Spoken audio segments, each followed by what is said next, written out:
തൊടുപുഴ ശ്രീകൃഷ്ണസ്വാമി ക്ഷേത്രത്തിൽ ഋതുവിനെ കൊണ്ടുപോകുന്ന ഒരു നേർച്ച നടന്നിട്ടുണ്ടായിരുന്നു. അവൾ തീരെ കുഞ്ഞായിരുന്നപ്പോൾ നേർന്നതാണ്. ഫൈനലി ഇതാ ഇപ്പോൾ ഞങ്ങൾ പോവുകയാണ്. ഞാനുണ്ട്, അമ്മയുണ്ട്, അച്ഛനുണ്ട്, എൻ്റെ അമ്മയുണ്ട്, കൃഷ്ണാനന്ദുണ്ട് ആൻഡ് നമ്മുടെ ഋതി ബേബിയും ഉണ്ട്.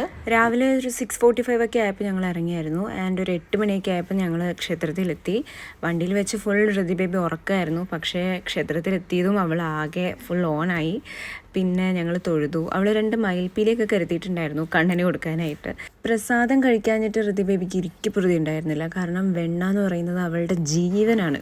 പേരിന് വേണ്ടിയിട്ട് ഞങ്ങൾ എല്ലാവരും ഇത്തിരി എടുത്തിട്ട് അവൾക്കത് അങ്ങോട്ട് കൊടുത്തു. പിന്നെ അവൾ അത് കഴിച്ചുകൊണ്ട് നടക്കുകയായിരുന്നു. പിന്നെ ഈ അമ്പലത്തിലെ മറ്റൊരു പ്രത്യേകത എന്ന് പറയുന്നത് ഇതിനോട് ചേർന്ന് നിൽക്കുന്ന ഒരു പുഴയാണ്. നല്ല ഭംഗിയാണ് കാണാനായിട്ട്. ഞങ്ങൾ ചെന്നപ്പോൾ ഒരു തിരക്കും ഉണ്ടായിരുന്നില്ല. നല്ല ആംബിയൻസ് ആയിരുന്നു. ഞങ്ങൾ ഇറങ്ങി കാലൊക്കെ കഴുകി. ഋതി ബേബിയും ഭയങ്കര എക്സൈറ്റഡ് ആയിരുന്നു. കാലിൽ മീനൊക്കെ വന്ന് കൊത്തുന്നുണ്ടായിരുന്നു.